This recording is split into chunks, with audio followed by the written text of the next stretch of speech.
बहादुर सिमरिया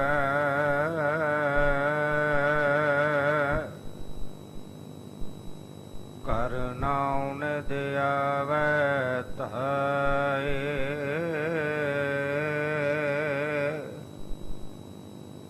सब थाई होए सहाय।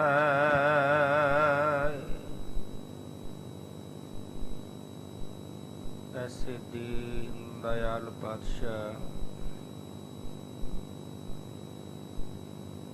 धन धन श्री गुरु तेग बहादुर पातशाह जी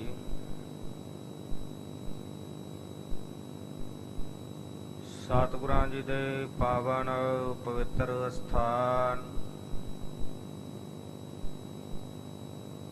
गुरुद्वारा श्री दुख निवारण साहिब विखे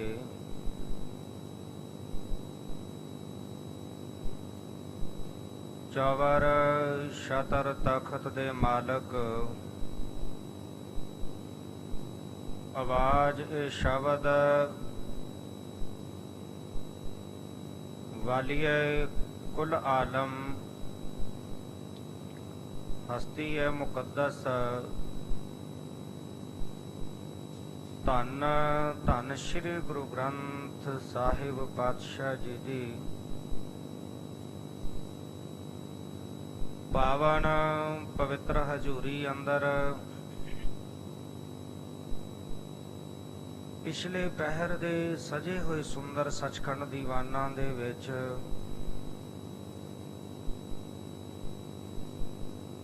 हाजरीन गुरु के परम प्यार विच प्रोती हुई गुरु रूप गुरु खालसा साध संगत जीओ तंता दे जोग हो जो आप जी निता प्रत गुरु चरणा दे विच जुड़ करके सतगुरां जी दी अमृतमय बाणी दे शब्द कीर्तन इतिहासक विचारां नूं सरवण करके जीवन और स्वासां नूं सफलियां करदे हो। गुरु घर दे कीर्तनियां पासों आप जियां ने रबी बाणी दे शब्द कीर्तन सरवण कीते हन। उपरंत समा बनया है चल रही लड़ीवार गुर इतिहास दी विचार दा। कल दे प्रकरण अंदर आप जियां ने सरवण कीता सी कि जदों कान्हा खोटे शब्द बोलदा होया निकलिया ते सतगुरु पातशाह जी ने कहा कहन लगे किस देही दा तू गुमान करदा है, ये हड्डियां दा पिंजरा फुट जाना है। जिस मठ दी तू गल करदा है इन्हें स्थिर नहीं रहना। तो कहन लगा कि मेरी उम्र जिहड़ी है वो 500 साल है, जे मैं 500 साल जीवित रहना है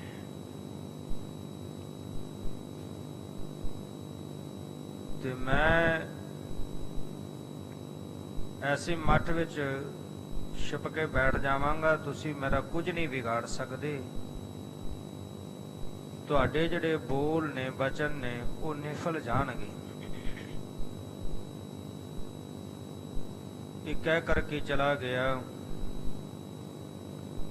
बाद विच तिन्ना भगतां दी वारी आई, पीलो दी, छज्जू दी, शाह हुसैन दी। इन्हां नूं भी अपनी अपनी रचना सुनाउण लई कहा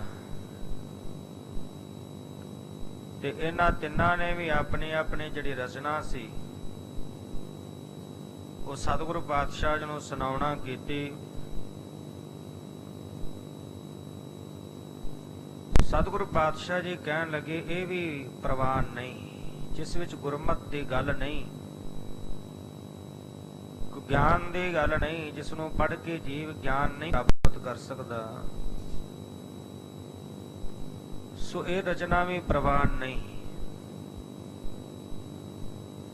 ਹੁਣ ਇਹ ਵੀ ਤਿੰਨੋਂ ਚੁੱਪ ਕਰਕੇ ਉੱਠ ਕੇ ਚਲੇ ਗਏ, ਕੋਈ ਬਚਨ ਨਹੀਂ ਕੀਤਾ। ਹੁਣ ਇਧਰ ਰਥ ਦੇ ਸਵਾਰ ਹੋਏ ਨੇ, ਕਾਹਨੇ ਨੇ ਸਵਾਰ ਹੋ ਕੇ ਪਦਮ ਆਸਨ ਲਾਇਆ ਹੈ ਤੇ ਹੱਠ ਜੋ ਕਰਕੇ ਅਭਿਆਸ ਕਰਦਿਆਂ ਹੋਇਆਂ, ਕਿਉਂਕਿ ਅਭਿਆਸੀ ਤਾਂ ਪਹਿਲਾਂ ਹੀ ਸੀ, ਸਵਾਸ 10ਵੇਂ ਦੁਆਰ ਤੇ ਟਿਕਾਉਣ ਦੀ ਕੋਸ਼ਿਸ਼ ਕਰਦਾ ਹੈ। ਪਰ ਉਧਰ ਸਤਿਗੁਰੂ ਜੀ ਦੇ ਕਹੇ ਹੋਏ ਬਚਨ ਜਦੋਂ ਯਾਦ ਆਉਂਦੇ ਨੇ ਫਿਰ ਡਰ ਜਾਂਦਾ ਹੈ।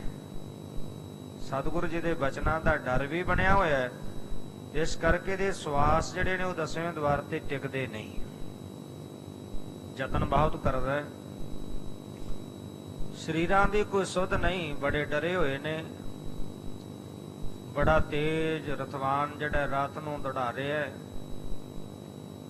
ਸਾਰਾ ਦਿਨ ਚੱਲਦਿਆਂ ਪੈਂਡਾ ਤੈਅ ਕੀਤਾ, ਹੁਣ ਛੇਤੀ ਸੀ ਕਿ ਲਾਹੌਰ ਪਹੁੰਚ ਜਾਈਏ।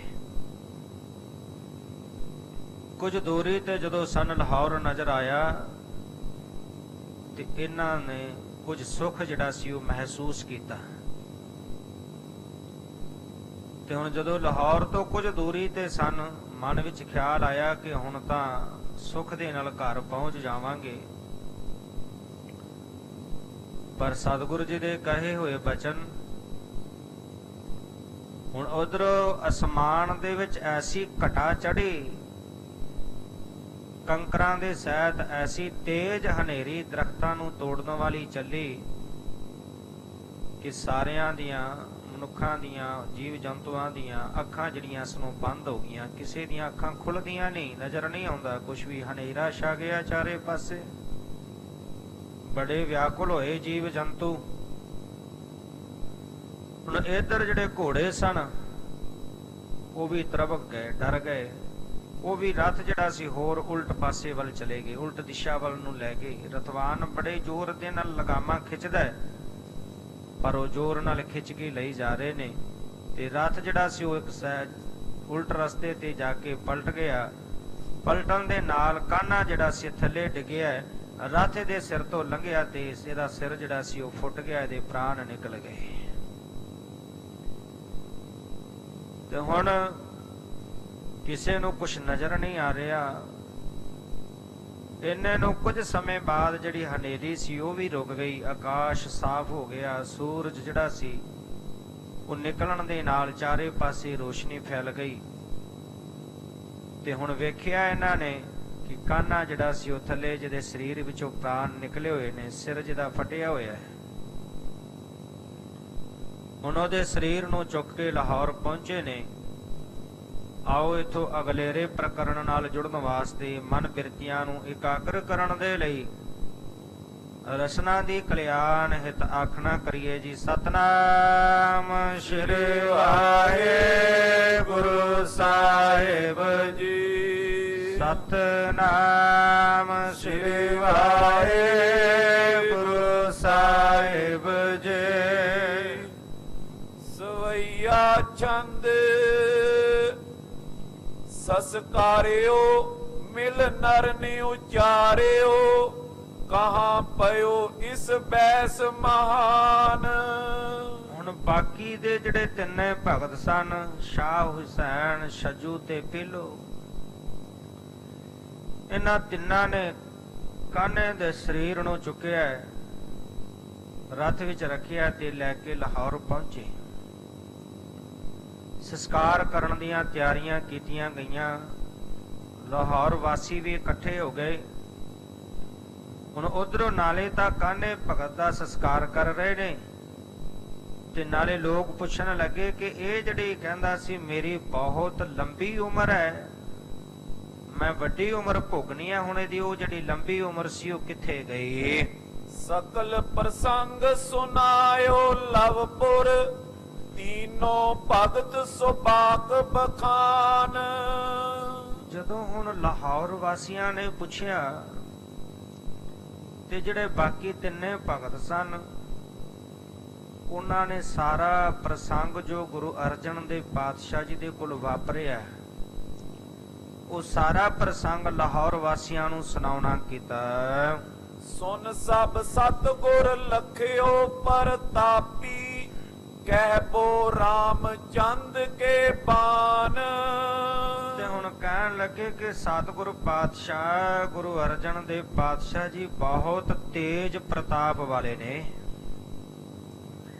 ਉਹਨਾਂ ਦਾ ਕਿਹਾ ਹੋਇਆ ਕੋਈ ਬਚਨ ਜਿਹੜਾ ਉਹ ਖਾਲੀ ਨਹੀਂ ਜਾਂਦਾ। ਜਿਵੇਂ ਸ਼੍ਰੀ ਰਾਮਚੰਦਰ ਬਾਣ ਚਲਾਉਂਦੇ ਸਨ, ਤਿੱਖੇ ਬਾਣ, ਤੇ ਉਹਨਾਂ ਦਾ ਵਾਰ ਕੋਈ ਖਾਲੀ ਨਹੀਂ ਸੀ ਜਾਂਦਾ। ਉਸੇ ਤਰ੍ਹਾਂ ਧੰਨ ਗੁਰੂ ਅਰਜਨ ਦੇਵ ਪਾਤਸ਼ਾਹ ਜੀ ਦੇ ਜਿਹੜੇ ਬਚਨ ਨੇ ਉਹ ਬਾਣਾਂ ਦੇ ਵਾਂਗ ਤਿੱਖੇ ਨੇ, ਉਹ ਖਾਲੀ ਨਹੀਂ ਜਾਂਦੇ। ਸਤਿਗੁਰੂ ਜੀ ਤੇਜ ਪ੍ਰਤਾਪ ਵਾਲੇ ਹਨ। ਨਿਸ਼ਫਲ ਹੋਏ ਨਾ ਸੁਖ ਦੁਖ ਦਾਇਕ, ਅਚਰਜ ਪਇਓ ਪੜੋ ਸਭ ਜਾਨ। ਤੇ ਕਹਿਣ ਲੱਗੇ ਜਿਹੜਾ ਵੀ ਬਚਨ ਧੰਨ ਗੁਰੂ ਅਰਜਨ ਦੇਵ ਪਾਤਸ਼ਾਹ ਜੀ ਕਰ ਦਿੰਦੇ ਨੇ, ਚਾਹੇ ਸੁਖ ਦੇ ਪ੍ਰਥਾਏ ਕਰ ਦੇਣ, ਚਾਹੇ ਦੁੱਖ ਦੇ ਪ੍ਰਥਾਏ ਕਰ ਦੇਣ, ਉਹ ਕਿਹਾ ਹੋਇਆ ਕੋਈ ਵੀ ਬਚਨ ਉਹਨਾਂ ਦਾ ਖਾਲੀ ਨਹੀਂ ਜਾਂਦਾ, ਨਿਸ਼ਫਲ ਨਹੀਂ ਜਾਂਦਾ। ਤੇ ਇਧਰ ਕਾਨੇ ਭਗਤ ਦੀ ਮੌਤ ਨੂੰ ਵੇਖ ਕੇ ਸਾਰੇ ਵੱਡਾ ਅਚਰਜ ਹੋਇਆ ਜਾਣ ਰਹੇ ਨੇ, ਬੜੇ ਹੈਰਾਨ ਹਨ। ਕੌਣ ਅਰੇ ਸਤਿਗੁਰ ਕੇ ਆਗੇ, ਅਮਰ ਮਰੈ ਅਚਲ ਸੋ ਚਲ ਜਾਏ। ਕਹਿਣ ਲੱਗੇ ਸਤਿਗੁਰੂ ਪਾਤਸ਼ਾਹ ਜੀ ਦੇ ਅੱਗੇ ਕੌਣ ਅੜ ਸਕਦਾ ਹੈ? ਸਤਿਗੁਰੂ ਨਿਰੰਕਾਰ ਸਵਰੂਪ, ਐਸੇ ਸਤਿਗੁਰਾਂ ਪਾਤਸ਼ਾਹ ਜੀ ਦੇ ਅੱਗੇ ਕੌਣ ਅੜ ਸਕਦਾ ਹੈ? ਜੋ ਅਮਰ ਨੇ ਨਾ, ਕਹਿੰਦੇ ਅਸੀਂ ਕਦੀ ਮਾਰੇ, ਸਾਨੂੰ ਕਦੀ ਮੌਤ ਆਉਣੀ ਹੋਈ ਨਹੀਂ, ਅਸੀਂ ਕਦੀ ਮਾਰ ਹੀ ਨਹੀਂ ਸਕਦੇ। ਆਪਣੇ ਆਪ ਨੂੰ ਅਮਰ ਕਹਾਉਣ ਵਾਲੇ ਉਹ ਵੀ ਸਤਿਗੁਰੂ ਪਾਤਸ਼ਾਹ ਜੀ ਦੇ ਅੱਗੇ ਨਹੀਂ ਠਹਿਰ ਸਕਦੇ, ਉਹ ਵੀ ਮਰ ਜਾਂਦੇ ਹਨ। ਤੇ ਜਿਹੜੇ ਅਚਲ ਨੇ, ਜਿਹੜੇ ਚੱਲਣ ਪੱਥਰ ਰੂਪ ਜਿਹੜੇ ਨੇ, ਜਿਹੜੇ ਕਦੀ ਚਲਾਏਮਾਨ ਨਹੀਂ ਹੋ ਸਕਦੇ, ਉਹ ਵੀ ਸਤਿਗੁਰੂ ਪਾਤਸ਼ਾਹ ਜੀ ਦੇ ਬਚਨਾਂ ਦੇ ਦੁਆਰਾ ਚਲਾਏਮਾਨ ਹੋ ਜਾਂਦੇ ਹਨ, ਕਿਉਂਕਿ ਗੁਰੂ ਜੀ ਦੀ ਕੋਈ ਗੱਲ ਅਣਹੋਣੀ ਨਹੀਂ ਹੈ। ਵੱਡ ਅਥਾ ਕੋ ਥਾ ਦੇਤ ਕਰ, ਮਹਾਬਲੀ ਤਤ ਛਿਨ ਨਿਬਲਾਏ। ਤੇ ਵੱਡੇ ਅਥਾਹ ਵਾਲੇ ਨੂੰ ਥਾਂ ਕਰ ਦਿੰਦੇ ਨੇ, ਤੇ ਜਿਹੜੇ ਵੱਡੇ ਵੱਡੇ ਮਹਾਬਲੀ ਨੇ ਨਾ, ਜਿਹੜੇ ਕਹਿੰਦੇ ਅਸੀਂ ਬੜੇ ਤਾਕਤਵਾਰ, ਬੜੇ ਸੂਰਮੇ, ਬੜੇ ਬਲਵਾਨ ਆ, ਸਾਡੇ ਵਰਗਾ ਕੋਈ ਬਲਵਾਨ ਹੀ ਨਹੀਂ, ਬੜੇ ਬੜੇ ਤਾਕਤ ਦੇ ਧਨੰਤਰ ਆਪਣੇ ਆਪ ਨੂੰ ਮੰਨਦੇ ਨੇ, ਕਹਿੰਦੇ ਐਸੇ ਮਹਾਬਲੀ ਤਤ ਛਿਨ ਦੇ ਵਿੱਚ ਸਤਿਗੁਰੂ ਪਾਤਸ਼ਾਹ ਜੀ ਦੇ ਸਾਹਮਣੇ ਨਿਰਬਲ ਹੋ ਜਾਂਦੇ ਨੇ, ਬਲ ਤੋਂ ਰਹਿਤ ਹੋ ਜਾਂਦੇ ਹਨ। ਮੇਰ ਪੜਾਈ ਰਾਈ ਠਾਨਤ, ਪਾਤਸ਼ਾਹ ਕੋ ਰੰਗ ਬਣਾਏ। ਤੇ ਸ਼ੁਮੇਰ ਪਰਬਤ ਜਿਹੜੇ ਨੇ ਉਹ ਰਾਈ ਦੇ ਸਮਾਨ ਹੋ ਜਾਂਦੇ ਨੇ, ਤੇ ਜਿਹੜੇ ਪਾਤਸ਼ਾਹ ਨੇ ਉਹਨਾਂ ਨੂੰ ਰੰਗ ਬਣਾਉਣ ਵਿੱਚ ਦੇਰੀ ਨਹੀਂ ਲਾਉਂਦੇ। ਰਾਜਾ ਤੇ ਭੇਖਾਰੀ ਤੇ ਰਾਜ ਕਰਾਵੈ, ਰਾਜਾ ਤੇ ਭੇਖਾਰੀ ਖਲ ਪੰਡਤ ਤੇ ਮੂਰਖ ਕਰਬੋ ਪੰਡਤ ਤੇ ਮੁਗਧਾਰੀ। ਉਹ ਪਾਤਸ਼ਾਹ ਨੂੰ ਕੰਗਾਲ ਬਣਾਉਣ ਦੇ ਵਿੱਚ ਦੇਰੀ ਨਹੀਂ ਲਾਉਂਦੇ। ਮਹਾਸੂਰਮਾ ਕਾਇਰ ਹੋਵੇ, ਗੁਰ ਰਿਸ ਤਨਕ ਜੇ ਦ੍ਰਿਸ਼ਟ ਚਲਾਏ। ਤੇ ਜਿਹੜਾ ਮਹਾਸੂਰਮਾ, ਮੈਦਾਨ ਨੂੰ ਜਿੱਤ ਲੈਣ ਵਾਲਾ, ਫਤਿਹ ਕਰਨ ਵਾਲਾ, ਮਹਾ ਜਿਹੜਾ ਸੂਰਮਾ ਹੈ, ਉਹ ਵੀ ਕਾਇਰ ਬੁਝਦਲ ਬਣ ਜਾਂਦਾ ਹੈ। ਗੁਰ ਰਿਸ ਤਨਕ ਜੇ ਦ੍ਰਿਸ਼ਟ ਲਗਾਏ, ਗੁਰੂ ਜੀ ਗੁੱਸੇ ਨਾਲ ਜੇ ਥੋੜੀ ਜੀ ਨਿਗਾਹ ਕਰਕੇ ਉਸ ਵਾਸੇ ਵੱਲ ਵੇਖ ਲੈਣ, ਥੋੜਾ ਜਿਹਾ ਗੁੱਸਾ, ਬਹੁਤਾ ਕਰਨ ਦੀ ਤਾਂ ਲੋੜ ਹੀ ਨਹੀਂ, ਥੋੜਾ ਜਿਹਾ ਗੁੱਸੇ ਨਾਲ ਨਿਗਾਹ ਕਰਕੇ ਉਸ ਪਾਸੇ ਵੇਖ ਲੈਣ, ਤੇ ਵੱਡੇ ਵੱਡੇ ਮਹਾਨ ਸੂਰਮੇ ਵੀ ਬੁਝਦਿਲ ਬਣ ਜਾਂਦੇ ਨੇ, ਕਾਇਰ ਬਣ ਜਾਂਦੇ ਹਨ। ਇਮ ਬਿਰਤਾਂਤ ਪਾਚਾਰਨ ਭਗਤਨ, ਇਤੇ ਸ਼੍ਰੀ ਗੁਰ ਗ੍ਰੰਥ ਲਿਖਾਏ। ਇਸ ਤਰ੍ਹਾਂ ਦੇ ਨਾਲ ਸਾਰਾ ਇਹ ਚਾਰ ਭਗਤਾਂ ਦਾ ਜਿਹੜਾ ਬਿਰਤਾਂਤ ਸੀ ਉਹ ਵਾਪਰਿਆ। ਤੇ ਇਧਰ ਸਤਿਗੁਰੂ ਪਾਤਸ਼ਾਹ ਜੀ ਆਦਿ ਸ਼੍ਰੀ ਗ੍ਰੰਥ ਜੀ ਦੀ ਬੀੜ ਜਿਹੜੀ ਹੈ ਉਹ ਸੰਪੂਰਨ ਕਰ ਰਹੇ ਹਨ। ਰਾਗ ਪ੍ਰਭਾਤੀ ਲਗ ਸੋ ਸ਼ਬਦ ਸ਼ੁਭ, ਗਾਵਨ ਰੀਤੀ ਦੇ ਬਣਾਏ। ਤੇ ਸਤਿਗੁਰੂ ਪਾਤਸ਼ਾਹ ਜੀ ਨੇ ਪ੍ਰਭਾਤੀ ਰਾਗ ਤੱਕ ਜਿਹੜੀ ਬਾਣੀ ਸੀ ਉਹ ਰਾਗਬੱਧ ਕਰਕੇ ਸਾਰੀ ਲਿਖੀ ਹੈ 1332 ਅੰਗ ਤੱਕ। ਪ੍ਰਭਾਤੀ ਰਾਗ ਸਤਿਗੁਰੂ ਪਾਤਸ਼ਾਹ ਜੀ ਨੇ ਲਿਖਵਾਇਆ ਹੈ। ਸਾਰੇ ਸ਼ਬਦ ਜਿਹੜੇ ਸਨ ਉਹ ਪ੍ਰਭਾਤੀ ਰਾਗ ਦੇ ਵਿੱਚ ਲਿਖਵਾਉਣਾ ਕੀਤੇ। ਅਖੀਰਲਾ ਜਿਹੜਾ ਰਾਗ ਸੀ ਉਸ ਵਕਤ ਜੋ ਧੰਨ ਗੁਰੂ ਅਰਜਨ ਦੇਵ ਪਾਤਸ਼ਾਹ ਜੀ ਨੇ ਸੰਪਾਦਨਾ ਕਰਾਈ, ਪ੍ਰਭਾਤੀ ਰਾਗ ਤੱਕ ਗੁਰੂ ਪਾਤਸ਼ਾਹ ਜੀ ਨੇ ਬਾਣੀ ਜਿਹੜੀ ਸੀ ਉਹ ਲਿਖਵਾਉਣਾ ਕੀਤੀ। ਬਹੁਰ ਸ਼ਲੋਕ ਜੋ ਸੰਸਕ੍ਰਿਤ ਕੇ ਸੋ ਗੁਰਦਾਸ ਲਿਖੇ ਹਰ ਖਾਏ। ਪ੍ਰਭਾਤੀ ਰਾਗ ਦੀ ਸੰਪੂਰਨਤਾ ਤੋਂ ਬਾਅਦ ਸਾਰਾ ਰਾਗ ਲਿਖ ਕੇ ਫਿਰ ਅੱਗੇ ਸਹਿਸਕ੍ਰਿਤੀ ਦੇ ਜਿਹੜੇ ਸ਼ਲੋਕ ਨੇ ਉਹ ਸਤਿਗੁਰੂ ਪਾਤਸ਼ਾਹ ਜੀ ਨੇ ਲਿਖਵਾਏ। ਭਾਈ ਗੁਰਦਾਸ ਜੀ ਨੇ ਬੜੇ ਪ੍ਰਸੰਨ ਹੋ ਕੇ ਖੁਸ਼ ਹੋ ਕੇ ਉਹ ਸ਼ਲੋਕ ਜਿਹੜੇ ਸੰਸਕ੍ਰਿਤੀ ਦੇ ਲਿਖੇ ਹਨ। ਜਿਮ ਏ ਬਨੇ ਪ੍ਰਸੰਗ ਸੋ ਉਚਰੋ ਸ਼੍ਰੋਤਨ ਕੋ ਸੰਦੇਹ ਮਿਟਾਏ। ਸੰਤੋਖ ਸਿੰਘ ਜੀ ਲਿਖਦੇ ਨੇ ਕਿ ਜਿਵੇਂ ਇਹ ਪ੍ਰਸੰਗ ਬਣਿਆ ਸਾਰਾ ਸਹਿਸਕ੍ਰਿਤੀ ਸ਼ਲੋਕ ਲਿਖਣ ਦਾ ਉਚਾਰਨ ਕਰਨ ਦਾ, ਕਹਿਣ ਲੱਗੇ ਉਹ ਸਾਰਾ ਮੈਂ ਇੱਥੇ ਸਰੋਤਾ ਜਨਾਂ ਨੂੰ ਸੁਣਾਉਂਦਾ ਹਾਂ, ਸਰੋਤਾ ਜਨਾਂ ਦੇ ਮਨਾਂ ਦਾ ਸੰਸਿਆਂ ਨੂੰ ਨਿਵਰਤ ਕਰਦਾ ਹਾਂ। ਕਾਸ਼ੀ ਤੇ ਇੱਕ ਦਿਨ ਦ્વੈ ਪੰਡਤ ਚਲ ਆਏ ਸ਼੍ਰੀ ਅਰਜਨ ਪਾਸ।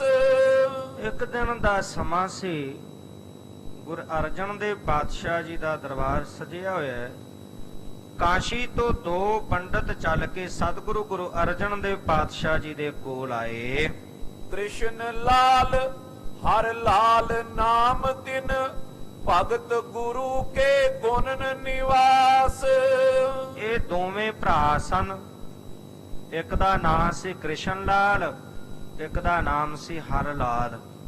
ਤੇ ਇਹ ਗੁਣਾਂ ਦੇ ਘਰ ਧੰਨ ਗੁਰੂ ਅਰਜਨ ਦੇਵ ਪਾਤਸ਼ਾਹ ਜੀ ਦੇ ਅਨੰਨ ਪਿਆਰੇ ਭਗਤ ਸਨ, ਸੇਵਕ ਸਨ।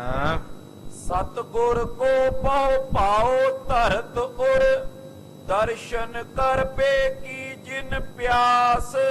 ਸਤਿਗੁਰੂ ਪਾਤਸ਼ਾਹ ਜੀ ਦੇ ਤਾਈਂ ਪ੍ਰੇਮ ਹਿਰਦੇ ਵਿੱਚ ਧਾਰਨ ਕਰਕੇ ਚੱਲ ਕੇ ਆਏ, ਜਿਨ੍ਹਾਂ ਦੇ ਮਨਾਂ ਦੇ ਵਿੱਚ, ਜਿਨ੍ਹਾਂ ਦੇ ਹਿਰਦਿਆਂ ਦੇ ਵਿੱਚ ਸਤਿਗੁਰੂ ਜੀ ਦੇ ਦਰਸ਼ਨ ਕਰਨ ਦੀ ਪਿਆਸ ਬਣੀ ਹੋਈ ਸੀ। ਜਿਤ ਚਾਹਤ ਪਰ ਲੋਕ ਸੁਖਨ ਕੋ ਜਗ ਕੇ ਤਿਆਗੇ ਵਿਖੇ ਪਿਲਾਸ। ਜਗਤ ਦੇ ਵਿਸ਼ੇ ਵਿਕਾਰਾਂ ਨੂੰ ਖਤਮ ਕਰਕੇ ਪਰਲੋਕ ਦੇ ਸੁਖ ਪ੍ਰਾਪਤ ਕਰਨਾ ਚਾਹੁੰਦੇ ਸਨ। ਸਤਿਗੁਰੂ ਦੇ ਦਰਸ਼ਨਾਂ ਦੀ ਪਿਆਸ ਬਣੀ ਹੋਈ ਸੀ ਮਨ ਅੰਦਰ ਕਿ ਸਤਿਗੁਰੂ ਪਾਤਸ਼ਾਹ ਗੁਰੂ ਅਰਜਨ ਦੇਵ ਪਾਤਸ਼ਾਹ ਜੀ ਦੇ ਦਰਸ਼ਨ ਕਰਕੇ ਸੰਸਾਰ ਦੇ ਵਿਸ਼ੇ ਵਿਕਾਰ ਜਿਹੜੇ ਨੇ ਉਹ ਦੂਰ ਕਰਕੇ ਪਰਲੋਕ ਦੇ ਸੁਖ ਪ੍ਰਾਪਤ ਕਰ ਲਈਏ। ਆਨ ਮਿਲੇ ਪਗ ਬੰਧਨ ਕਰਕੇ ਬੈਠ ਨਿਕਟ ਦਰਸ਼ਨ ਕਰ ਸੰਤ। ਸਤਿਗੁਰੂ ਪਾਤਸ਼ਾਹ ਜੀ ਨੂੰ ਆਣ ਕੇ ਮਿਲੇ। ਸਤਿਗੁਰੂ ਪਾਤਸ਼ਾਹ ਜੀ ਕੋਲ ਪਹੁੰਚ ਕੇ ਇਹਨਾਂ ਨੇ ਬੰਦਨਾ ਕੀਤੀ। ਬੰਦਨਾ ਕਰਕੇ ਨਜ਼ਦੀਕ ਨੇੜੇ ਸਤਿਗੁਰੂ ਪਾਤਸ਼ਾਹ ਜੀ ਦੇ ਕੋਲ ਬੈਠ ਕੇ ਦਰਸ਼ਨ ਦੀਦਾਰ ਕਰ ਰਹੇ ਹਨ। ਸ਼੍ਰੀ ਅਰਜਨ ਜੀ ਬਹੁ ਸਨਮਾਨੇ ਪੂਜਨ ਕੀ ਨਸ ਤਿਨੋ ਤੁਰੰਤ। ਸਤਿਗੁਰੂ ਪਾਤਸ਼ਾਹ ਜੀ ਨੇ ਇਹਨਾਂ ਦਾ ਬਹੁਤ ਸਨਮਾਨ ਕੀਤਾ, ਆਦਰ ਸਤਿਕਾਰ ਕੀਤਾ ਤੇ ਸਤਿਗੁਰੂ ਪਾਤਸ਼ਾਹ ਜੀ ਨੇ ਤੁਰੰਤ ਇਹਨਾਂ ਦੇ ਕੋਲੋਂ ਪੁੱਛਣਾ ਕੀਤਾ। ਦਿਜ ਪਰ ਕਹਾਂ ਸਦਨ ਹੈ ਤੁਮਰੇ ਕੇ ਸਥਾਨ ਗਮਨੇ ਹਿਤਵੰਤ। ਕਹਿਣ ਲੱਗੇ, ਹੇ ਪੰਡਤ ਜੀ, ਤੁਹਾਡੇ ਘਰ ਕਿੱਥੇ ਹਨ ਤੇ ਕਿਸ ਸਥਾਨ ਤੇ ਤੁਸੀਂ ਵਸਦੇ ਹੋ? ਕੌਣ ਕਾਜ ਅਰ ਨਾਮ ਕੌਣ ਹੈ ਬੇਸ ਬੇਸ ਦੀ ਖਤਮਤਵੰਤ। ਕਿਹੜਾ ਕੰਮ ਹੈ, ਕਿਸ ਕਾਰਜ ਲਈ ਆਏ ਹੋ ਤੇ ਤੁਹਾਡਾ ਨਾਮ ਕੀ ਹੈ? ਬੜੇ ਸੁੰਦਰ ਸਰੂਪ ਵਾਲੇ ਤੇ ਅਕਲਵਾਨ ਦਿਸਦੇ ਹੋ। ਹਾਥ ਜੋੜ ਕਰ ਦਉ ਸਹੋਦਰ ਬੋਲੇ ਬਾਤ ਸੋ ਬਿਨਤੀ ਸੰਗ। ਤੇ ਇਹਨਾਂ ਦੋਵਾਂ ਭਰਾਵਾਂ ਨੇ ਹੱਥ ਜੋੜੇ, ਹੱਥ ਜੋੜ ਕੇ ਬੇਨਤੀ ਸਹਿਤ ਬਚਨ ਬੋਲੇ। ਕਹਿਣ ਲੱਗੇ, ਆਪ ਆਹੋ ਤੁਮ ਅੰਤਰ ਜਾਮੀ ਬਿਨਾ ਪਨੇ ਸਭ ਲਖੋ ਪ੍ਰਸੰਗ। ਕਹਿਣ ਲੱਗੇ, ਸਤਿਗੁਰੂ ਪਾਤਸ਼ਾਹ ਜੀਓ, ਆਪ ਜੀ ਅੰਤਰਜਾਮੀ ਹੋ, ਦਿਲਾਂ ਦੀਆਂ ਜਾਣਨ ਵਾਲੇ ਹੋ, ਸਾਰੇ ਪ੍ਰਸੰਗ ਨੂੰ ਆਪ ਜਾਣਨ ਵਾਲੇ ਹੋ। तदप कहे तुम पूजन की नस, काशी बसे तीरपुर गंग। ਪਰ ਫਿਰ ਵੀ ਜੇ ਤੁਸੀਂ ਪੁੱਛਿਆ ਹੈ, ਤਾਂ ਅਸੀਂ ਆਪ ਜੀ ਨੂੰ ਜ਼ਰੂਰ ਦੱਸਦੇ ਹਾਂ ਕਿ ਅਸੀਂ ਗੰਗਾ ਦੇ ਕਿਨਾਰੇ ਤੇ ਕਾਸ਼ੀ ਦੇ ਰਹਿਣ ਵਾਲੇ, ਕਾਸ਼ੀ ਦੇ ਵਾਸੀ ਹਾਂ। सो जस सुनियो रावर को तीरथ, दर्शन हित आए दुख भंग। ਤੇ ਆਪ ਜੀ ਦਾ ਮਹਾਨ ਸੁਜਸ ਸੁਣਿਆ, ਆਪਣੇ ਦੁੱਖ ਦੂਰ ਕਰਨ ਦੇ ਲਈ, ਦੁੱਖਾਂ ਦਾ ਨਾਸ਼ ਕਰਨ ਦੇ ਲਈ ਆਪ ਜੀ ਦੇ ਵਿਸ਼ਾਲ ਵੱਡੇ ਦਰਸ਼ਨ ਕਰਨ ਵਾਸਤੇ ਆਪ ਜੀ ਕੋਲ ਚੱਲ ਕੇ ਆਏ ਹਾਂ। एक समय श्री नानक पहुँचे, काशी बिखे बिराजे जाए। ਹੁਣ ਇਹ ਦੱਸਣ ਲੱਗੇ ਨੇ ਸਾਰਾ ਪਿਛਲਾ ਬਿਰਤਾਂਤ ਪ੍ਰਸੰਗ ਜਿਵੇਂ ਵਾਪਰਿਆ ਕਿ ਜਦੋਂ ਜਗਤ ਗੁਰੂ ਸਵਾਮੀ ਧੰਨ ਗੁਰੂ ਨਾਨਕ ਦੇਵ ਪਾਤਸ਼ਾਹ ਜੀ ਜਗਤ ਦਾ ਉਧਾਰ ਕਰਨ ਵਾਸਤੇ ਵੱਖ-ਵੱਖ ਇਲਾਕਿਆਂ ਦਾ ਭ੍ਰਮਣ ਕਰਦੇ ਸਨ, ਲੁਕਾਈ ਨੂੰ ਉਪਦੇਸ਼ ਦੇ ਕੇ ਉਸ ਅਕਾਲ ਪੁਰਖ ਵਾਹਿਗੁਰੂ ਪਰਮੇਸ਼ਰ ਨਾਲ ਜੋੜ ਰਹੇ ਸਨ। ਤੇ ਉਹ ਭ੍ਰਮਣ ਕਰਦਿਆਂ ਕਾਸ਼ੀ ਦੇ ਵਿੱਚ ਪਹੁੰਚੇ, ਕਿਉਂਕਿ ਧੰਨ ਗੁਰੂ ਨਾਨਕ ਦੇਵ ਪਾਤਸ਼ਾਹ ਜੀ ਜਦੋਂ ਕਾਸ਼ੀ ਵਿੱਚ ਗਏ, ਜਿੱਥੇ ਅੱਜ ਕੱਲ ਅਸਥਾਨ ਹੈ ਗੁਰੂ ਕਾ ਬਾਗ, ਤੇ ਸਤਿਗੁਰੂ ਗੁਰੂ ਗੋਬਿੰਦ ਸਿੰਘ ਪਾਤਸ਼ਾਹ ਜੀ ਬਾਲ ਉਮਰ ਵਿੱਚ ਉੱਥੇ ਗਏ ਸਨ। ਜਦੋਂ ਇਹ ਚੱਲ ਕੇ ਗਏ ਗੁਰੂ ਨਾਨਕ ਦੇਵ ਪਾਤਸ਼ਾਹ ਜੀ ਕਾਸ਼ੀ ਦੇ ਵਿੱਚ, ਤੇ ਇਥੋਂ ਦਾ ਇੱਕ ਪੰਡਤ ਸੀ ਗੋਪਾਲ ਦੱਤ। ਗੋਪਾਲ ਦੱਤ ਨੇ ਬੜੀ ਵਿਦਿਆ ਜਿਹੜੀ ਸੀ ਉਹ ਪੜ੍ਹੀ ਹੋਈ ਸੀ, ਬੜੇ ਧਰਮ ਗ੍ਰੰਥ ਪੜ੍ਹੇ ਹੋਏ ਸਨ, 4 ਵੇਦ, 27 ਸਿਮਰਤੀਆਂ, 18 ਪ੍ਰਾਨ, ਉਪਨਿਸ਼ਦ, ਤੇ ਐਸੇ ਜਿਹੜੇ ਸਾਰੇ ਗ੍ਰੰਥਾਂ ਦਾ ਅਧਿਐਨ ਇਹਨੇ ਕੀਤਾ ਹੋਇਆ ਸੀ। ਤੇ ਇਹਨੇ ਭਵਿੱਖਤ ਪੁਰਾਣ ਵੀ ਪੜ੍ਹਿਆ ਸੀ, ਜਿਸ ਵਿੱਚ ਲਿਖਿਆ ਹੋਇਆ ਸੀ ਕਿ ਕਲਯੁਗ ਦੇ ਵਿੱਚ ਗੁਰੂ ਨਾਨਕ ਸਾਹਿਬ ਆਉਣਗੇ, ਜਗਤ ਦੇ ਜੀਵਾਂ ਦਾ ਉਧਾਰ ਕਰਨਗੇ। ਹੁਣ ਇੰਨੀ ਵਿਦਿਆ ਗ੍ਰਹਿਣ ਕਰਕੇ ਇਸ ਨੂੰ ਹੰਕਾਰ ਬਹੁਤ ਹੋ ਗਿਆ। ਜਿਸ ਕਿਸੇ ਨੇ ਵੀ ਕਾਸ਼ੀ ਵਿੱਚ ਪਹੁੰਚਣਾ ਤੇ ਉਹਦੇ ਨਾਲ ਇਹਨੇ ਵਿਚਾਰ ਚਰਚਾ ਕਰਨੀ ਤੇ ਹਰਾ ਦੇਣਾ। ਹੁਣ ਜਦੋਂ ਗੁਰੂ ਨਾਨਕ ਦੇਵ ਪਾਤਸ਼ਾਹ ਜੀ ਪਹੁੰਚੇ ਕਾਸ਼ੀ ਦੇ ਵਿੱਚ, ਇਹਨੂੰ ਪਤਾ ਲੱਗਿਆ ਤੇ ਇਹਨੇ ਬਹੁਤ ਸਾਰੇ ਜਿਹੜੇ ਪੰਡਤ ਸਨ ਉਹ ਨਾਲ ਲੈ ਲਏ। ਨਾਲ ਲੈ ਕੇ ਗੁਰੂ ਨਾਨਕ ਦੇਵ ਪਾਤਸ਼ਾਹ ਜੀ ਕੋਲ ਆ ਗਿਆ ਤੇ ਆ ਕੇ ਪੁੱਛਣ ਲੱਗਾ ਕਿ ਤੁਸੀਂ ਕਿੰਨੀਆਂ ਗਿਆਨ ਦੀਆਂ ਪੁਸਤਕਾਂ ਪੜ੍ਹੀਆਂ ਹਨ। ਗੁਰੂ ਨਾਨਕ ਦੇਵ ਪਾਤਸ਼ਾਹ ਜੀ ਕਹਿਣ ਲੱਗੇ, ਧਾਰਮਿਕ ਪੁਸਤਕ ਗ੍ਰੰਥ ਪੜ੍ਹਨੇ ਪੰਡਤਾਂ ਦਾ ਕੰਮ ਹੈ, ਅਸੀਂ ਤਾਂ ਰਮਤੇ ਫਕੀਰ ਹਾਂ। ਕਹਿਣ ਲੱਗਾ ਕਿ ਕਾਸ਼ੀ ਤੁਹਾਨੂੰ ਪਤਾ ਹੈ ਕਿ ਪੁਰਾਤਨ ਵਿਦਿਆ ਦਾ ਕੇਂਦਰ ਹੈ, ਇਹ ਵਿਦਿਆ ਦਾ ਘਰ ਹੈ, ਤੇ ਜੇ ਤੁਸੀਂ ਇੱਥੇ ਚੱਲ ਕੇ ਆਏ ਹੋ, ਜੇ ਤੁਸੀਂ ਅਨਪੜ੍ਹ ਹੋ, ਤੁਸੀਂ ਕੋਈ ਕਿਤਾਬਾਂ ਹੀ ਨਹੀਂ ਪੜ੍ਹੀਆਂ, ਤੇ ਫਿਰ ਤੁਸੀਂ ਇੱਥੇ ਨਾ ਰਹੋ, ਇੱਥੋਂ ਉੱਠ ਕੇ ਚਲੇ ਜਾਓ, ਜਾਂ ਤਾਂ ਸਾਡੇ ਨਾਲ ਵਿਚਾਰ ਚਰਚਾ ਕਰੋ ਜਾਂ ਫਿਰ ਕਾਸ਼ੀ ਨੂੰ ਛੱਡ ਕੇ ਬਾਹਰ ਚਲੇ ਜਾਓ। ਗੁਰੂ ਨਾਨਕ ਦੇਵ ਪਾਤਸ਼ਾਹ ਜੀ ਕਹਿਣ ਲੱਗੇ, ਭਾਈ ਜੇ ਤੁਹਾਡਾ ਵਿਚਾਰ ਚਰਚਾ ਕਰੇ ਬਿਨਾ ਨਹੀਂ ਸਰਦਾ ਤੇ ਠੀਕ ਹੈ, ਅਸੀਂ ਆਪਣੇ ਵੱਲੋਂ ਇੱਕ ਪੰਡਤ ਦੇ ਦਿੰਨੇ ਆ, ਤੁਹਾਡੇ ਨਾਲ ਵਿਚਾਰ ਚਰਚਾ ਕਰਨ ਆਵੇਗਾ। ਕੀ ਹੈ ਕਿ ਉੱਥੇ ਸਵੇਰ ਵੇਲੇ ਇੱਕ ਕੂਕਰ ਜਿਹੜਾ ਸੀ ਉਹ ਮਰਿਆ ਪਿਆ ਸੀ, ਕੁੱਤਾ। ਸਤਿਗੁਰੂ ਪਾਤਸ਼ਾਹ ਜੀ ਨੇ ਵੇਖਿਆ ਉਸ ਪਾਸੇ ਵੱਲ ਤੇ ਭਾਈ ਮਰਦਾਨੇ ਨੂੰ ਕਹਿਣ ਲੱਗੇ, ਮਰਦਾਨਿਆ ਉਸ ਕਰਤਾਰ ਨੂੰ ਯਾਦ ਕਰਕੇ ਜਲ ਦਾ ਛਿੱਟਾ ਦੇ। ਹੁਣ ਭਾਈ ਮਰਦਾਨਾ ਜੀ ਨੇ ਜਲ ਦਾ ਛਿੱਟਾ ਦਿੱਤਾ ਤੇ ਗੁਰੂ ਨਾਨਕ ਪਾਤਸ਼ਾਹ ਜੀ ਨੇ ਦ੍ਰਿਸ਼ਟੀ ਪਾਈ ਤੇ ਉਹ ਕੂਕਰ ਜਿਹੜਾ ਸੀ ਜੀਵਤ ਹੋ ਗਿਆ। ਕਹਿਣ ਲੱਗੇ, ਇਹ ਪੰਡਤ ਤੁਹਾਡਾ ਹੀ ਭਾਈਚਾਰਾ ਹੈ, ਇਹ ਤੁਹਾਡੇ ਨਾਲ ਵਿਚਾਰ ਚਰਚਾ ਕਰੇਗਾ। ਉਹਨੂੰ ਬੜੇ ਕ੍ਰੋਧਿਤ ਹੋਏ ਕਿ ਇਹਨਾਂ ਨੇ ਕੁੱਤੇ ਨੂੰ ਸਾਡੇ ਨਾਲ ਮਿਲਾ ਦਿੱਤਾ, ਸਾਡੀ ਉੱਚ ਕੁੱਲ ਬ੍ਰਾਹਮਣਾਂ ਦੀ ਤੇ ਸਾਡੀ ਤੁਲਨਾ ਕੂਕਰ ਨਾਲ ਕਰ ਰਹੇ ਨੇ। ਤੇ ਥੋੜੇ ਡਰ ਵੀ ਗਏ ਕਿ ਕੋਈ ਆਮ ਸਧਾਰਨ ਫਕੀਰ ਨਹੀਂ ਲੱਗਦਾ, ਕੋਈ ਅਵਤਾਰੀ ਪੁਰਸ਼ ਹੀ ਹੈ ਜਿਹਨੇ ਕੂਕਰ ਨੂੰ ਜੀਵਤ ਕਰ ਦਿੱਤਾ। ਕਹਿਣ ਲੱਗੇ, ਜੀ ਤੁਸੀਂ ਪੰਡਤ ਕਿਉਂ ਕਿਹਾ? ਕਹਿਣ ਲੱਗੇ ਪੰਡਤ ਤਾਂ ਕਿਹਾ ਇਹ ਤੁਹਾਡੇ ਨਾਲੋਂ ਘੱਟ ਨਹੀਂ ਪੜਿਆ, 4 ਅੱਖਰ ਵੱਧ ਹੀ ਪੜਿਆ ਤੁਹਾਡੇ ਨਾਲੋਂ। ਫਿਰ ਕਹਿਣ ਲੱਗੇ ਸਾਡਾ ਭਾਈਚਾਰਾ ਕਿਉਂ ਕਿਹਾ? ਕਹਿਣ ਲੱਗੇ ਭਾਈਚਾਰਾ ਇਹ ਆਪੇ ਹੀ ਦੱਸ ਦੇਵੇਗਾ, ਇਹਦੇ ਕੋਲੇ ਪੁੱਛ ਲਿਓ।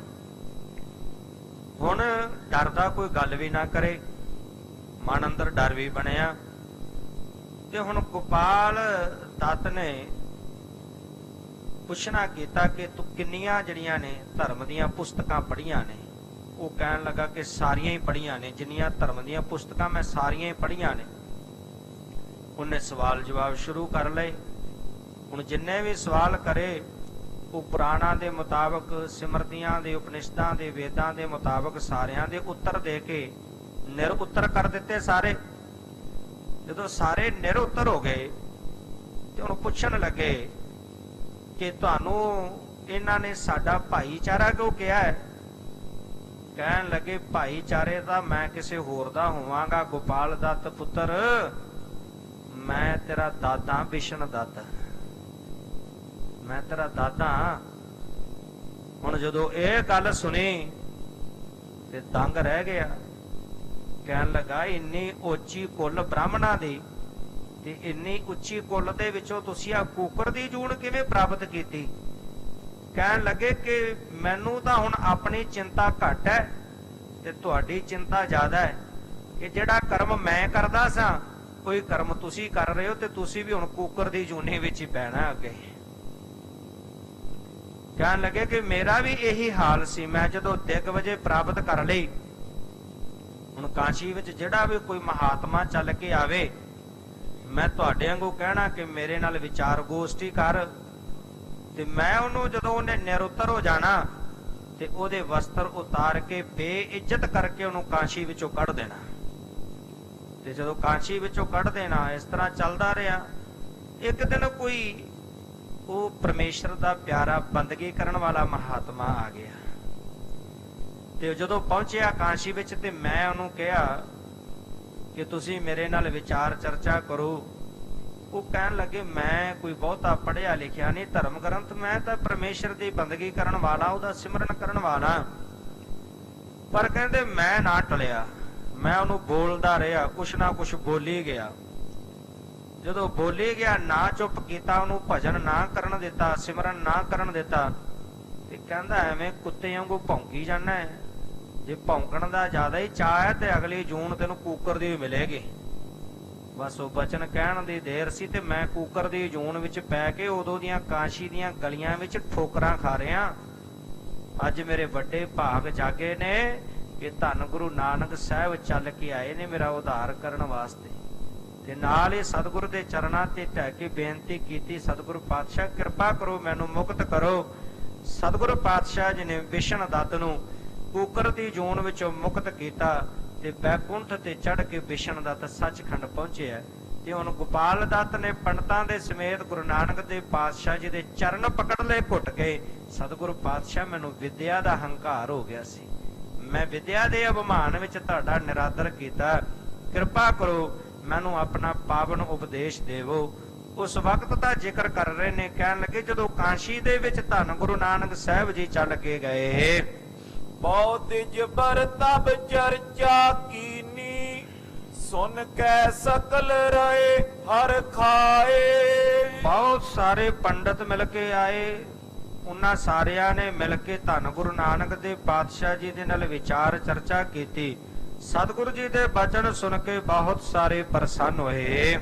ਉਤੋ ਪਿਤਾ ਮੋ ਹਮਰੋ ਤਿਸ ਚਿਨ, ਪਾਓ ਭਗਤ ਬੋ ਕੀਨ ਬਨਾਏ। ਉਸ ਵਕਤ ਸਾਡਾ ਪਿਤਾਮਾ ਸੀ ਵੱਡਾ, ਸਾਡਾ ਦਾਦਾ ਗੋਪਾਲ ਦੱਤ। ਗੋਪਾਲ ਦੱਤ ਦੇ ਇਹ ਪੋਤਰੇ ਸਨ। ਅੱਗੋਂ ਕਹਿਣ ਲੱਗੇ ਸਾਡਾ ਜਿਹੜਾ ਦਾਦਾ ਸੀ ਉਹਨੇ ਫਿਰ ਬੜੇ ਭੈ ਭਾਵਨੀ ਪ੍ਰੇਮ ਦੇ ਨਾਲ ਧੰਨ ਗੁਰੂ ਨਾਨਕ ਦੇਵ ਪਾਤਸ਼ਾਹ ਜੀ ਦੀ ਸੇਵਾ ਕੀਤੀ।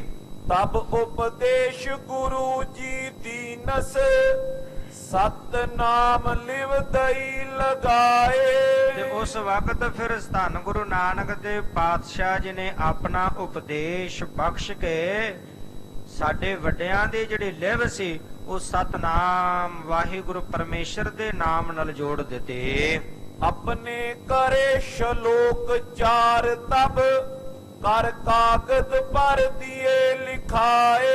ਤੇ ਉਸ ਵਕਤ 4 ਸ਼ਲੋਕ ਸੰਸਕ੍ਰਿਤੀ ਦੇ ਵਿੱਚ ਧੰਨ ਗੁਰੂ ਨਾਨਕ ਦੇਵ ਪਾਤਸ਼ਾਹ ਜੀ ਨੇ ਲਿਖ ਕਰਕੇ ਦਿੱਤੇ। ਸੰਸਕ੍ਰਿਤੀ ਦੀ ਆਰੰਭਤਾ ਦੇ ਵਿੱਚ 4 ਸ਼ਲੋਕ ਜਿਹੜੇ ਨੇ ਉਹ ਧੰਨ ਸਾਹਿਬ ਸ੍ਰੀ ਗੁਰੂ ਨਾਨਕ ਦੇਵ ਪਾਤਸ਼ਾਹ ਜੀ ਦੇ ਰਚੇ ਹੋਏ ਨੇ। ਪਹਿਲਾ ਸ਼ਲੋਕ ਤੇ ਤੀਜਾ ਸ਼ਲੋਕ ਤੇ ਚੌਥਾ ਸ਼ਲੋਕ ਇਹ ਆਸਾ ਕੀ ਵਾਰ ਦੇ ਵਿੱਚ ਵੀ ਆਉਂਦੇ ਨੇ। ਸੋ ਇਹ 4 ਸ਼ਲੋਕ ਧੰਨ ਗੁਰੂ ਨਾਨਕ ਦੇਵ ਪਾਤਸ਼ਾਹ ਜੀ ਨੇ ਰਚ ਕਰਕੇ ਲਿਖ ਕੇ ਦੇਣਾ ਕੀਤੇ। लिखे पिता में के सो घर में हेर हमो सो कंठ कराए।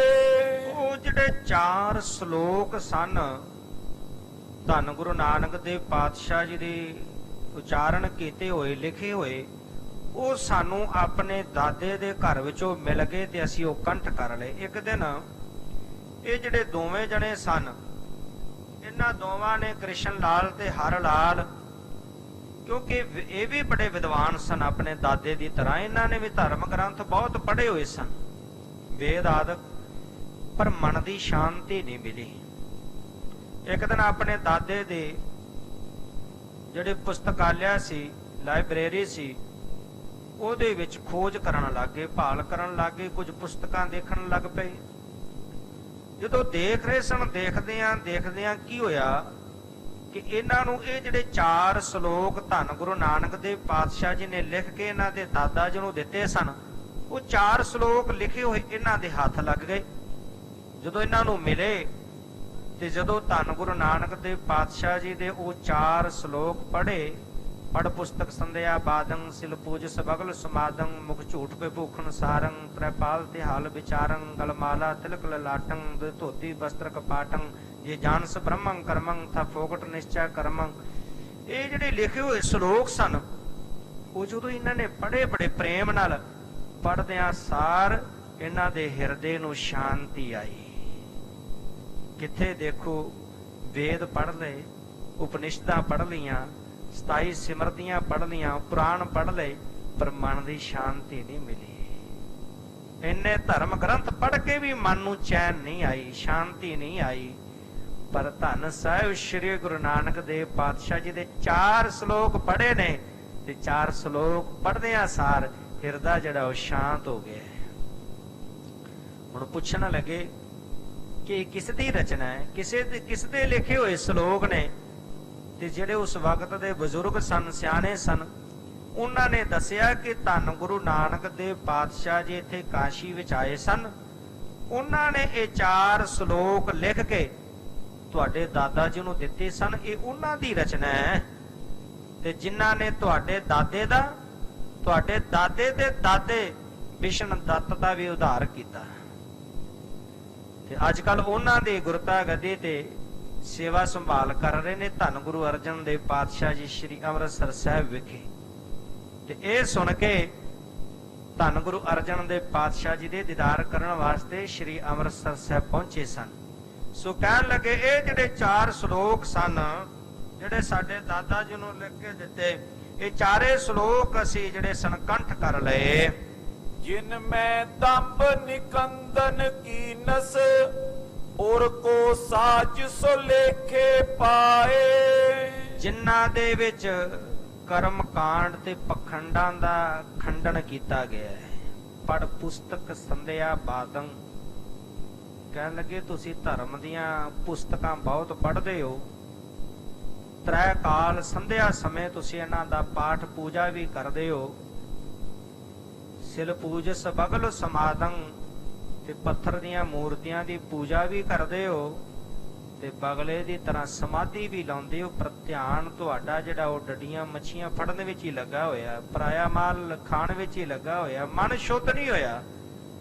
ਸੋ ਇਸ ਪ੍ਰਕਾਰ ਦੇ ਨਾਲ ਇਹ ਜਿਹੜੇ ਸ਼ਲੋਕ ਰਚੇ ਜਿਨ੍ਹਾਂ ਦੇ ਵਿੱਚ ਧੰਨ ਗੁਰੂ ਨਾਨਕ ਦੇਵ ਪਾਤਸ਼ਾਹ ਜੀ ਨੇ ਪਾਖੰਡ ਦਾ, ਕਰਮ ਕਾਂਡਾਂ ਦਾ ਖੰਡਨ ਕੀਤਾ ਤੇ ਜਿਹੜਾ ਸਾਫ਼ ਤੇ ਸ਼ੁੱਧ ਹਿਰਦਾ ਹੈ ਉਹਦੇ ਵਿੱਚ ਹੀ ਸੱਚ ਟਿਕਦਾ, ਉਹ ਹੀ ਸੱਚ ਦਾ ਧਾਰਨੀ ਹੋ ਸਕਦਾ ਹੈ।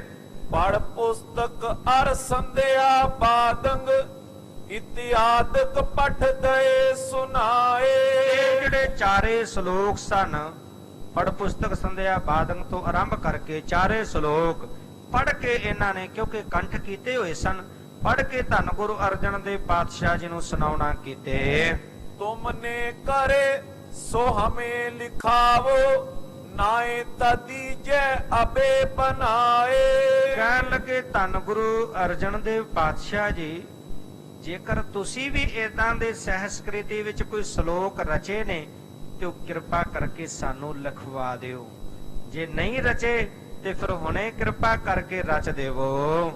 ਜਿਸ ਤੇ ਗੁਰਮਤ ਕੋ ਹਮ ਧਰ ਕੇ, ਸਤ ਨਾਮ ਭਜ ਪ੍ਰਭ ਗੁਣ ਗਾਏ।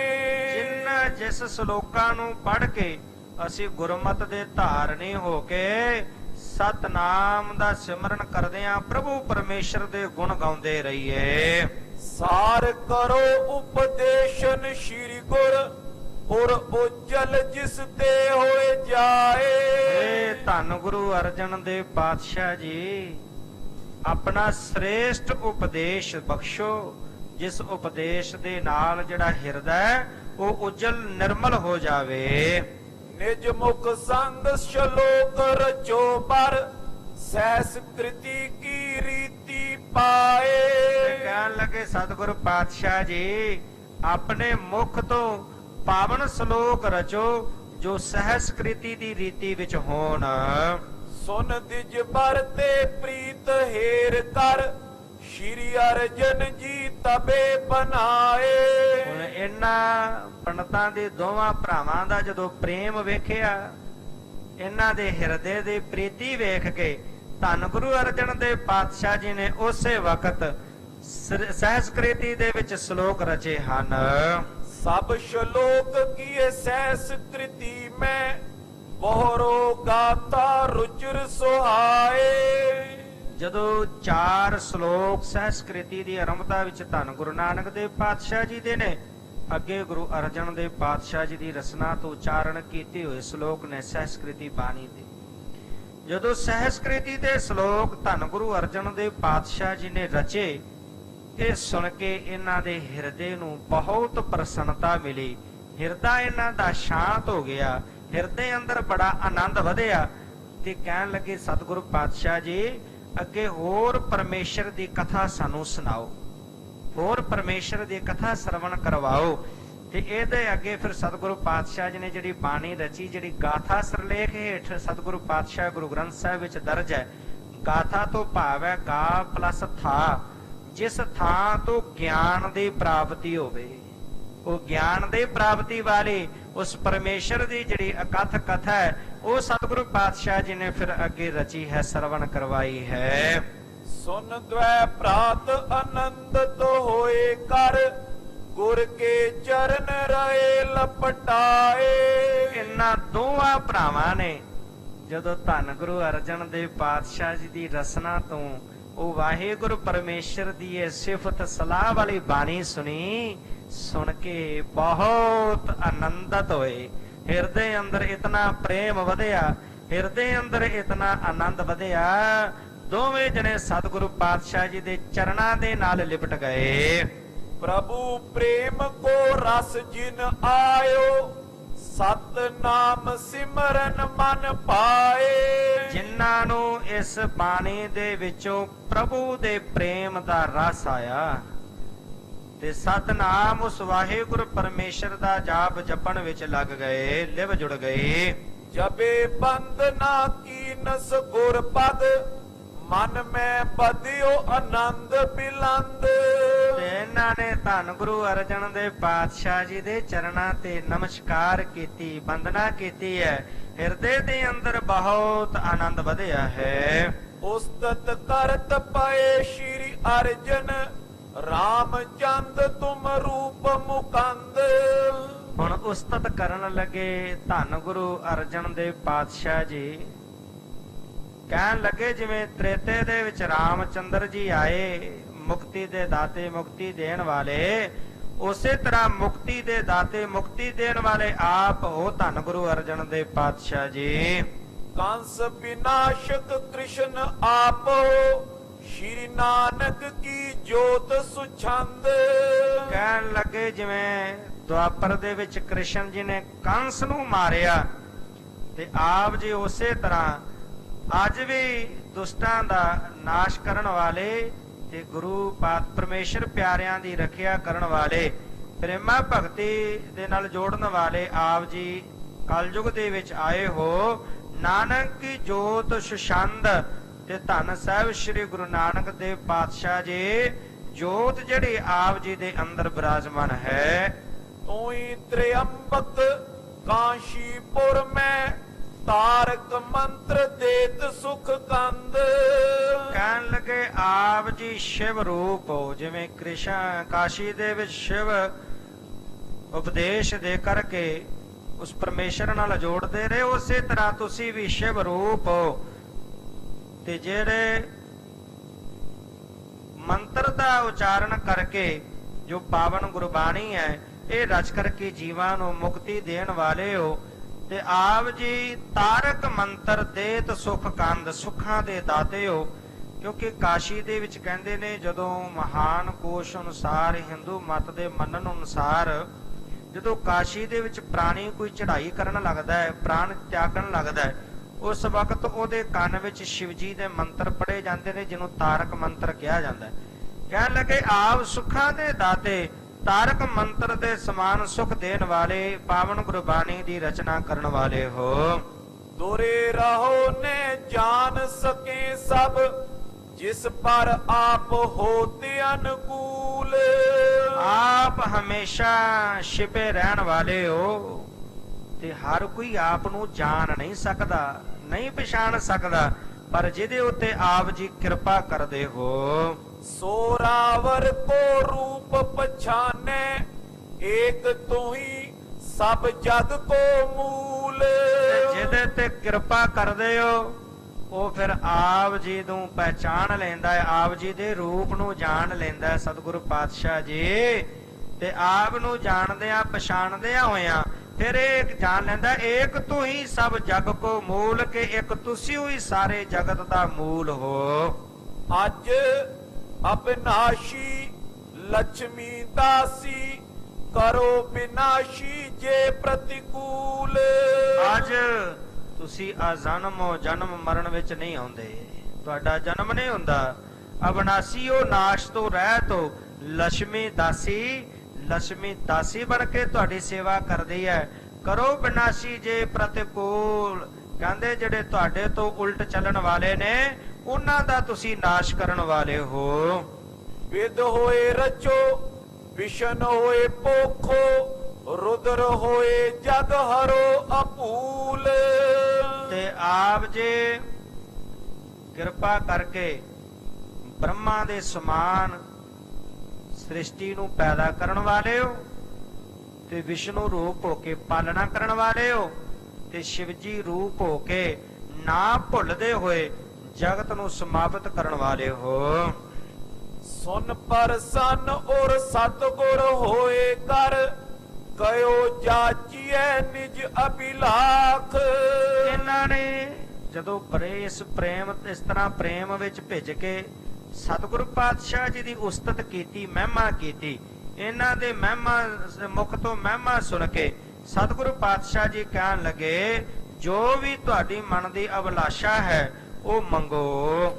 ਆਸਾ ਧਰੇ ਦੂਰ ਤੇ ਆਏ, ਪੂਰਨ ਕਰੋ ਨਾ ਗੁਪਤੀ ਰਾਖ। ਕਹਿਣ ਲੱਗੇ ਤੁਸੀਂ ਆਸਾ ਰੱਖ ਕੇ ਮਨ ਅੰਦਰ ਭਾਵਨਾ ਲੈ ਕੇ ਆਸ ਲੈ ਕੇ ਬਹੁਤ ਦੂਰ ਤੋਂ ਚੱਲ ਕੇ ਆਏ ਹੋ, ਜਿਹੜੀ ਆਸ ਮਨ ਵਿੱਚ ਲੈ ਕੇ ਆਏ ਹੋ ਉਹ ਪੂਰੀ ਕਰੋ, ਉਹਨੂੰ ਗੁਪਤ ਨਾ ਰੱਖੋ, ਉਹਨੂੰ ਲੁਕਾ ਕੇ ਨਾ ਰੱਖੋ।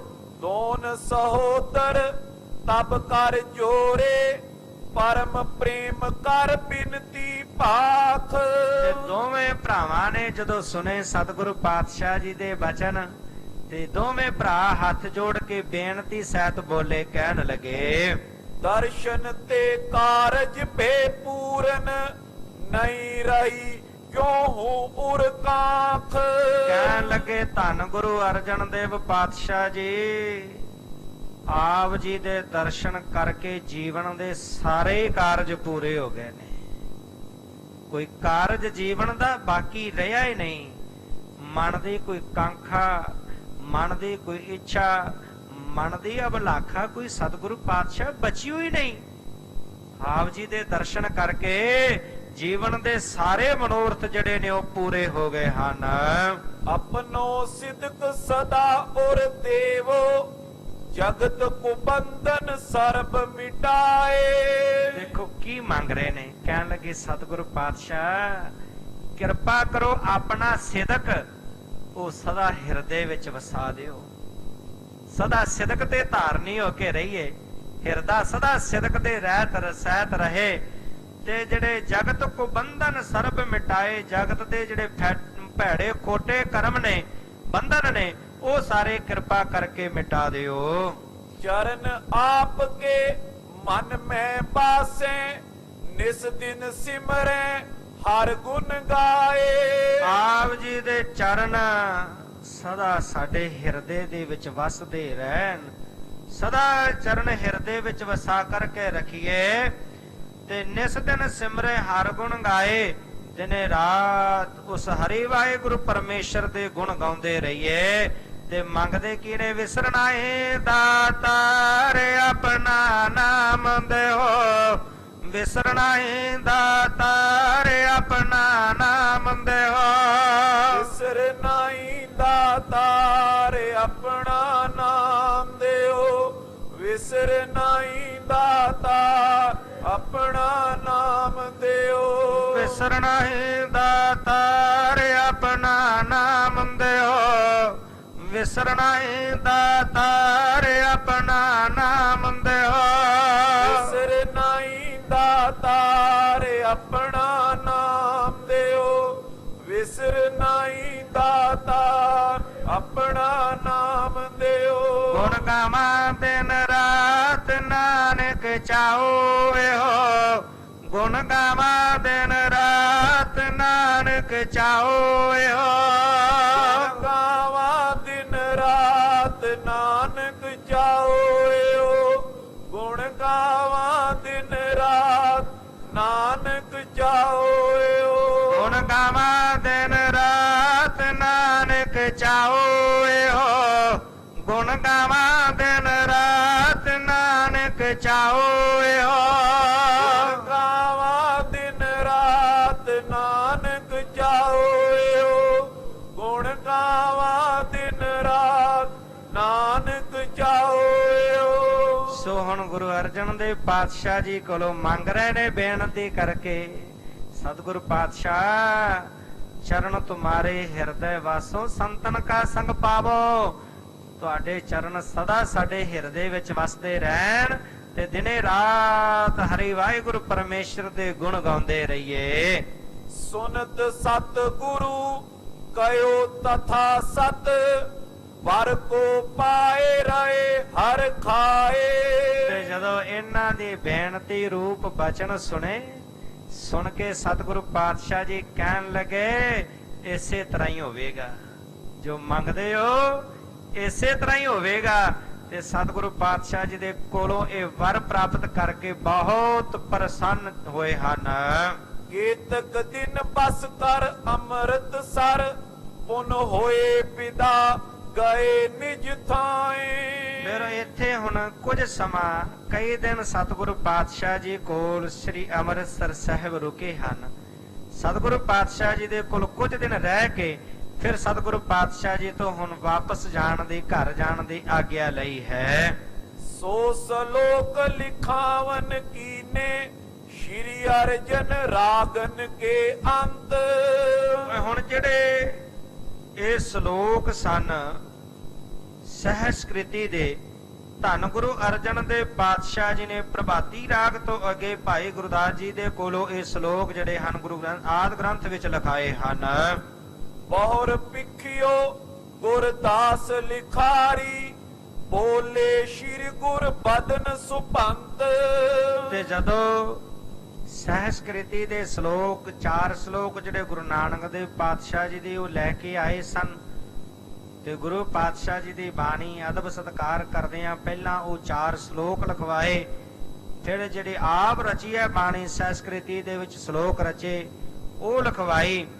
ਤੇ ਲਿਖਵਾਉਣ ਉਪਰੰਤ ਧੰਨ ਗੁਰੂ ਅਰਜਨ ਦੇਵ ਪਾਤਸ਼ਾਹ ਜੀ ਨੇ ਭਾਈ ਗੁਰਦਾਸ ਜੀ ਜਿਹੜੇ ਲਿਖਾਰੀ ਹੋਏ ਨੇ ਉਹਨਾਂ ਨੂੰ ਵੇਖ ਕੇ ਸਤਿਗੁਰੂ ਪਾਤਸ਼ਾਹ ਜੀ ਬੋਲੇ, ਕਹਿਣ ਲੱਗੇ, ਨਿਜ ਬਾਣੀ ਤੇ ਕੀਨ ਬਨਾਵਨ ਆਨ ਦਿਖਾਵੋ ਗੁਰ ਜਸਵੰਤ। ਕਹਿਣ ਲੱਗੇ, ਭਾਈ ਗੁਰਦਾਸ ਜੀ ਤੁਸੀਂ ਵੀ ਗੁਰੂ ਕੀ ਮਹਿਮਾ ਵਾਲੀ ਬਾਣੀ ਲਿਖੀ ਹੈ ਜਿਹਦੇ ਵਿੱਚ ਗੁਰੂ ਕਾ ਮਹਾਨ ਸੁਜਸ ਹੈ।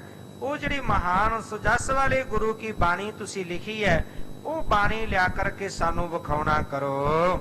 ਤਿਸ ਛਿਨ ਭਗਤ ਸਮੀਪ ਹੁਤੇ ਸਭ ਚਰਚਾ ਕਰਤ ਅਲੇਖ ਬੇਅੰਤ। ਤੇ ਉਸ ਵਕਤ ਬਹੁਤ ਸਾਰੇ ਭਗਤ ਸਹਿਬਾਨ ਵੀ ਸਤਿਗੁਰ ਪਾਤਸ਼ਾਹ ਜੀ ਦੇ ਕੋਲ ਬੈਠੇ ਸਨ ਤੇ ਅਕਾਲ ਪੁਰਖ ਵਾਹਿਗੁਰੂ ਪਰਮੇਸ਼ਰ ਦੇ ਬਾਬਤ ਆਪਸ ਵਿੱਚ ਵਿਚਾਰ ਚਰਚਾ ਕਰ ਰਹੇ ਸਨ। ਮਾਨ ਭਜਨ ਗੁਰਦਾਸ ਗਇਓ ਤਬ ਨਿਜ ਡੇਰੇ ਤੇ ਲਿਆਵਨ ਕੀਨ। ਸਤਿਗੁਰੂ ਪਾਤਸ਼ਾਹ ਜੀ ਦੇ ਬਚਨ ਮੰਨ ਕੇ ਭਾਈ ਗੁਰਦਾਸ ਜੀ ਆਪਣੇ ਡੇਰੇ ਵਿੱਚ ਗਏ ਤੇ ਜਾ ਕਰਕੇ ਉਹ ਜੋ ਬਾਣੀ ਆਪ ਰਚੀ ਸੀ ਜਿਸ ਵਿੱਚ ਸਤਿਗੁਰੂ ਪਾਤਸ਼ਾਹ ਜੀ ਦਾ ਮਹਾਨ ਸ੍ਰੇਸ਼ਟ ਸੁਜਸ ਸੀ ਜਿਹਦੇ ਵਿੱਚ ਗੁਰਮਤਿ ਦੇ ਵਿਚਾਰ ਸੀ ਉਹ ਬਾਣੀ ਜਿਹੜੀ ਹੈ ਉਹ ਲਿਆਉਣਾ ਕੀਤੀ ਹੈ। ਬੈਠ ਪਾਠ ਕਰ ਤਬੇ ਸੁਨਾਈ ਜਿਸਮੇ ਮਹਿਮਾ ਗੁਰੂ ਪ੍ਰਬੀਨ।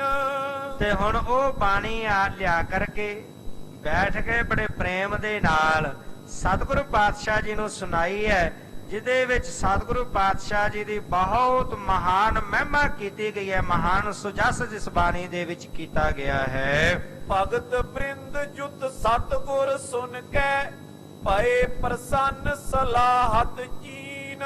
ਤੇ ਭਗਤਾਂ ਦੇ ਸਮੇਤ ਧੰਨ ਗੁਰੂ ਅਰਜਨ ਦੇਵ ਪਾਤਸ਼ਾਹ ਜੀ ਨੇ ਭਾਈ ਗੁਰਦਾਸ ਜੀ ਦੀ ਰਚੀ ਹੋਈ ਬਾਣੀ ਜਦੋਂ ਸੁਣ ਕੇ ਬਹੁਤ ਪ੍ਰਸੰਨ ਹੋਏ ਤੇ ਪ੍ਰਸੰਨ ਹੁੰਦਿਆਂ ਸਤਿਗੁਰੂ ਪਾਤਸ਼ਾਹ ਜੀ ਨੇ ਇਸ ਰਚਨਾ ਨੂੰ ਇਸ ਬਾਣੀ ਨੂੰ ਸਲਾਹੁਣਾ ਕੀਤਾ ਹੈ। ਸ਼੍ਰੀ ਮੁਖ ਤੇ ਤਬ ਹੂੰ ਫੁਰਮਾਇਓ ਲਿਖੋ ਗ੍ਰੰਥ ਮੈਂ ਰਚੀ ਜੋ ਬੀਨ। ਤੇ ਹੁਣ ਸੁਣੀ ਆ ਜਦੋਂ ਭਾਈ ਗੁਰਦਾਸ ਜੀ ਦੀ ਬਾਣੀ ਤੇ ਸੁਣ ਕੇ ਸਤਿਗੁਰੂ ਪਾਤਸ਼ਾਹ ਜੀ ਕਹਿਣ ਲੱਗੇ, ਭਾਈ ਗੁਰਦਾਸ ਜੀ ਜੋ ਆਦ ਗ੍ਰੰਥ ਪਾਵਨ ਬੀੜ ਤਿਆਰ ਹੋ ਰਹੀ ਹੈ ਤੇ ਤੁਹਾਡੀ ਬਾਣੀ ਵਿੱਚ ਵੀ ਗੁਰੂ ਕਾ ਮਹਾਨ ਸੁਜਸ ਕੀਤਾ ਗਿਆ, ਮਹਿਮਾ ਕੀਤੀ ਗਈ ਹੈ ਜਿਹਦੇ ਵਿੱਚ ਗੁਰਮਤਿ ਨੂੰ ਬੜੇ ਸੁਖੈਨ ਤਰੀਕੇ ਦੇ ਵਿੱਚ ਦਰਸਾਇਆ ਗਿਆ ਹੈ। ਇਹਨੂੰ ਵੀ ਚੁਣ ਕੇ ਬਾਣੀ ਆਦ ਗ੍ਰੰਥ ਵਿੱਚ ਲਿਖ ਦੇਵੋ। ਹੁਣ ਸਤਿਗੁਰੂ ਪਾਤਸ਼ਾਹ ਜੀ ਇਹ ਬਚਨ ਕਰਦੇ ਨੇ ਤੇ ਭਾਈ ਗੁਰਦਾਸ ਜੀ ਬੜੇ ਨਿਮਰਤਾ ਧਾਰਨ ਕਰਕੇ ਕਹਿਣ ਲੱਗੇ, ਪਾਤਸ਼ਾਹ ਮੈਂ ਤੇ ਤੁਹਾਡੇ ਦਾਸਾਂ ਦਾ ਦਾਸ ਹਾਂ ਤੇ ਦਾਸ ਦਾ ਕਰਮ ਹੋਇਆ ਕਰਦਾ ਕਿ ਉਹ ਧਰਤੀ ਤੇ ਨੀਚੇ ਬੈਠੇ ਤੇ ਉਹਦਾ ਸਾਹਿਬ ਜਿਹੜਾ ਹੈ ਉਹ ਤਖਤ ਤੇ ਬਿਰਾਜਮਾਨ ਹੋਵੇ ਤੇ ਮੈਂ ਤਾਂ ਦਾਸ ਹਾਂ, ਮੈਂ ਤੁਹਾਡੀ ਬਰਾਬਰੀ ਕਿਵੇਂ ਕਰ ਸਕਦਾ। ਕਿਵੇਂ ਫਿਰ ਬੇਨਤੀ ਕਰਦੇ ਨੇ ਤੇ ਕਿਵੇਂ ਸਤਿਗੁਰੂ ਪਾਤਸ਼ਾਹ ਜੀ ਫਿਰ ਭਾਈ ਗੁਰਦਾਸ ਜੀ ਦੀ ਬਾਣੀ ਜਿਹੜੀ ਹੈ ਵਾਰਾਂ ਨੇ ਉਹਨੂੰ ਵਰ ਬਖਸ਼ਦੇ ਨੇ ਕਿ ਭਾਈ ਗੁਰਦਾਸ ਜੀ ਦੀ ਬਾਣੀ ਗੁਰੂ ਗ੍ਰੰਥ ਸਾਹਿਬ ਜੀ ਦੀ ਕੁੰਜੀ ਹੈ। ਇਹ ਆਪਾਂ ਕੱਲ ਦੇ ਪ੍ਰਕਰਨ ਅੰਦਰ ਸਰਵਣ ਕਰਾਂਗੇ। ਸਮੇਂ ਦੇ ਲਿਹਾਜ਼ ਨਾਲ ਇੱਥੇ ਹੀ ਪ੍ਰਕਰਨ ਦੀ ਸਮਾਪਤੀ ਹੈ। ਸਤਿਗੁਰੂ ਪਾਤਸ਼ਾਹ ਜੀ ਦੇ ਪਾਵਨ ਪਵਿੱਤਰ ਇਤਿਹਾਸ ਨੂੰ ਵਾਚਦਿਆਂ ਗੁਰਮਤਿ ਵਿਚਾਰਾਂ ਦੀ ਸਾਂਝ ਪਾਉਂਦਿਆਂ ਹੋਈਆਂ ਬੇਅੰਤ ਭੁੱਲਾਂ ਦੀ ਖਿਮਾ ਕਰਨੀ। ਗੁਰੂ ਪਾਤਸ਼ਾਹ ਗੁਰੂ ਕੀ ਸੰਗਤ ਬਖਸ਼ਣ ਯੋਗ ਹੈ, ਭੁੱਲਾਂ ਨਾ ਚਿਤਾਰਨੀਆਂ, ਅਸੀਸ ਬਖਸ਼ਣੀ। ਸਤਿਗੁਰੂ ਪਾਤਸ਼ਾਹ ਜੀ ਅੱਗੇ ਲਈ ਸੁਮਤ ਪ੍ਰਦਾਨ ਕਰਨ।